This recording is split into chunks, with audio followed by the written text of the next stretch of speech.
விஜய் தேவரகொண்டா அவர்களோட கல்யாணத்துல மாதம்பட்டி ரங்கராஜ் அவர்கள் சமைக்க போறாரு அப்படின்னும், கிட்டத்தட்ட 10,000 பேருக்கு விருந்து தயாராக போகுது அப்படிங்கிற தகவல் தான் சமீபத்துல கிடைச்சிருக்கு. என்ன நடந்திருக்கு அப்படிங்கிறது தான் இந்த ஒரு வீடியோல நம்ம பார்க்க போறோம். தெலுங்கு திரையுலகம் மட்டும் கிடையாது, ஒட்டுமொத்த இந்திய திரையுலகமுமே திரும்பி பார்க்க போற ஒரு கல்யாணமா விஜய் தேவரகொண்டா மற்றும் ராஷ்மிகா மந்தனா இவங்களோட கல்யாணம் இருக்க போகுது. அண்ட் திரைத்துறையில இப்படி ஒரு கல்யாணம் நடக்கவே இல்ல அப்படிங்கிற அளவுக்கு தான் பிரம்மாண்ட ஏற்பாடுகள் கல்யாணத்துக்காக பண்ணி வந்துட்டு இருக்காங்க. குறிப்பா உதய்பூர்ல இருக்கக்கூடிய அரண்மனையில கல்யாணம். ஏகப்பட்ட பிரம்மாண்டமான மலர்கள் வெளிநாட்டிலிருந்து இறக்குமதி பண்ணப்பட்டிருக்கு. 100க்கும் மேற்பட்ட பவுன்சர்ஸ் வந்து உள்ள இறங்கியிருக்காங்க. உள்ளார வந்து செலிபிரிட்டிஸ் அலவுட் கிடையாது. அதே மாரி மொபைல் ஃபோன்ஸ் அலவுட் கிடையாது. இப்படி ஏகப்பட்ட விஷயங்கள் பண்ணி வந்துட்டு இருக்காங்க. அண்ட் இந்த மாதிரியான விஷயங்கள்லாம் கரெக்ட்டா இருக்கவங்க, சாப்பாட்டுல எப்படி இருப்பாங்க அப்படிங்கிற ஒரு கேள்வி நமக்கு இருந்திருக்கும். அண்ட் அதையுமே மிக பிரம்மாண்டமா தான் ஏற்பாடு பண்ணியிருக்காங்க. குறிப்பா இந்தியால இருக்கக்கூடிய முக்கியமான டிஷ்ஷஸ் எல்லாத்தையுமே சமைக்கிறதுக்கு அவங்க பிளான் பண்ணியிருந்திருக்காங்க.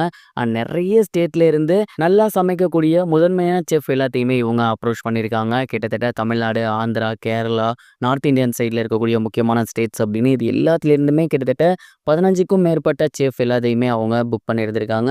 அதில் தமிழ்நாட்டில் மாதம்பட்டி ரங்கராஜ் அவர்களை புக் பண்ணியிருக்காங்களாமா தமிழ்நாட்டு டிஷ்காக.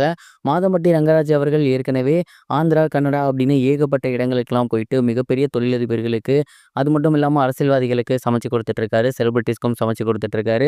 அண்ட் அவங்க வீட்டு ஃபங்க்ஷன்ஸ்லாம் எடுத்து நடத்திட்டு இருக்காரு.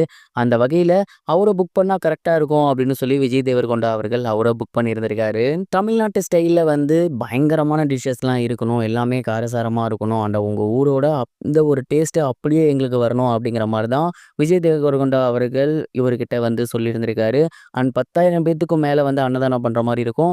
ஸோ உங்க டிஷ் எல்லாம் நல்லா இருக்கணும் அப்படிங்கிற மாரி வந்து சொல்லியிருக்காங்க. ஸோ இந்த மாதிரியான கண்டிஷன்ஸோட தான் பார்த்தீங்கன்னா, மாதம்பட்டி ரங்கராஜ் அவர்கள அவங்க புக் பண்ணியிருந்திருக்காங்க. மாதம்பட்டி ரங்கராஜ் மட்டும் கிடையாது, இன்னும் ஏராளமான செஃப் எல்லாமே வந்திருக்காங்க. இந்தியால இருக்கக்கூடிய எல்லா ஐட்டம்ஸுமே வந்து வரப்போகுது. குசினாக இருக்கட்டும், அப்படி இல்லைனா சாதம், சாம்பாராக இருக்கட்டும், பிரியாணியாக இருக்கட்டும், இப்படி எதுனாலுமே இந்தியால இருக்கக்கூடிய முக்கியமான ஸ்டேட்ஸ்ல எல்லா ஸ்டேட்டோட டேஸ்ட்டுமே இருக்கணும் அப்படிங்கிற மாரி தான் முடிவு பண்ணியிருந்திருக்காங்க. இந்த மாதிரியான ஒரு கல்யாணம் இதற்கு முன்னாடி நடந்ததே இல்ல அப்படிங்கிற அளவுக்கான ஒரு ஏற்பாடுகள தான் அவங்க பண்ணி வந்துட்டு இருக்காங்க. அண்ட் இதற்கு முன்னாடி நடந்த செலிபிரிட்டிஸோட கல்யாணமாக இருக்கட்டும், இதற்கு அப்புறம் நடக்க போற செலிபிரிட்டிஸோட கல்யாணமாக இருக்கட்டும், இவங்களுக்கு முன், பின் அப்படின்னு பிரிக்கிற மாரி தான் இருக்கணும் போல. அந்த அளவுக்கு ஏற்பாடுகள் எல்லாமே படுபயங்கரமா இருக்கு. சாப்பாடு மட்டுமே கிட்டத்தட்ட இந்தியால இருக்கக்கூடிய முக்கியமான செஃப்ஸ வர வச்சு சமைக்கிறாங்க அப்படின்னா, அண்ட் எவ்வளோ பேருக்கு சமைப்பாங்க, எப்படியெல்லாம் இருக்க போகுது அப்படிங்கிறத பொறுத்திருந்து தான் பார்க்கணும். அண்ட் இவங்களோட கல்யாணம் ரொம்ப ரொம்ப சிம்பிளா அவங்களோட ஃபேமிலி மெம்பர்ஸ்குள்ள தான் நடக்க போகுது. அதுல வரவங்களுக்கே இப்படியெல்லாம் அப்படின்னா, மார்ச் மாசம் செலிபிரிட்டிஸ்லாம் வரப்போறாங்க. ரிசப்ஷன் இருக்கு. அதுக்கு என்னலாம் பண்ண போறாங்கன்னு நெனச்சாலே தல சுத்துது. இத பத்தி என்ன நினைக்கிறீங்க? மறக்காம கமெண்ட் பாக்ஸ்ல ஷேர் பண்ணுங்க.